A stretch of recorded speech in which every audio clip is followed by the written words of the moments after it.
ఆయన బాగానే ఉన్నాడు, సఖ్యతగానే ఉన్నాడు. ఆయన తెచ్చుకోలేక ఆయన 10 ఏళ్లలో ఫెయిల్ అయ్యి నీళ్లు నిధులు నియామకాలని నీళ్లల్లో ఫెయిల్ అయ్యాడు. ఆ ఆ నిధులు మిగులు బడ్జెట్లో ఉన్నటువంటి తెలంగాణను అప్పులు పాలు చేశాడు. నియామకాలు ఉద్యోగాలు లేవు, వాళ్ళ కుటుంబంలో ఉద్యోగాలు తెచ్చుకున్నాడు. అందుకని జనం తిరస్కరించినటువంటి పరిస్థితి ఉంది. అసలు మంట రాజేసింది ఎవరు అని అంటే కేసీఆర్. మరి ఇప్పుడు ఆ మంట రాజేసిన దానికి దానికి సమాధానం చెప్పుకోలేక రేవంత్ రెడ్డి అసెంబ్లీలో మొన్న ఆయన మాట్లాడినటువంటి మాటలు, ఈ వ్యవహారం అంతా కూడా తెలంగాణ ఆంధ్రప్రదేశ్ మధ్య నీళ్లకు సంబంధించినటువంటి వివాదాల కింద మారినటువంటి పరిస్థితి ఉంది. రాయలసీమ ఎత్తిపోతల పథకం అనేటువంటిది ప్రధానంగా శ్రీశైలం రిజర్వాయర్ అంటే శ్రీశైలం బ్యారేజ్ పైభాగంలో అక్కడ ఈ ఎత్తిపోతల పథకం ద్వారాగా 3 టీఎంసీల నీటిని రాయలసీమకి వినియోగించుకోవటానికి మనకు అవకాశం ఉన్నటువంటి పరిస్థితి ఉంది.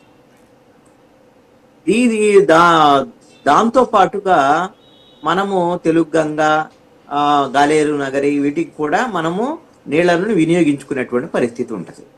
ఈ 3 టీఎంసీలతో పాటుగా ఒకవేళ వరద సమయాల్లో 8 టీఎంసీల వరకు మనము నీటిని ఎత్తిపోసుకునేదానికి అవకాశం ఉంటుంది. దీని ద్వారాగా రాయలసీమకు సంబంధించినటువంటి అన్ని ప్రాంతాలకి సాగు తాగునీరుకు సంబంధించి ఏ విధమైనటువంటి ఇబ్బంది లేకుండా ఉండేదానికి అవకాశం ఉంటుంది.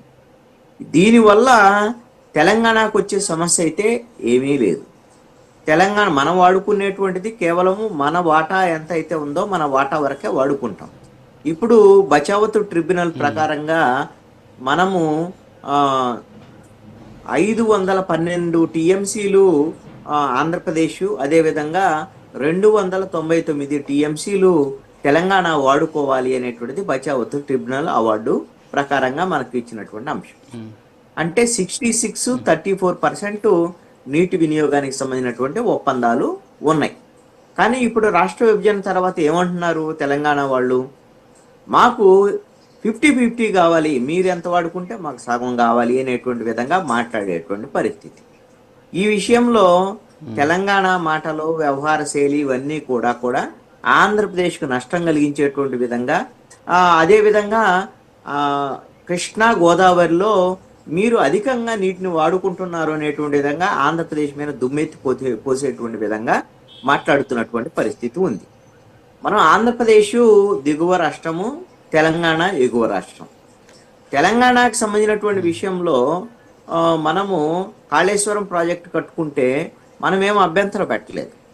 ఎందుకు అని అంటే వాళ్ళు ఎగువ పైన ఉన్నప్పటికీ కూడా వాళ్ళ ప్రాజెక్టుకు సంబంధించినటువంటి విషయంలో దిగువకు వచ్చినటువంటి వరద నీరు వీటిని మనము గోదావరిలో మనం వినియోగించుకోవాలి పోలవరం నుంచి అనేటువంటిది మన ఆలోచన.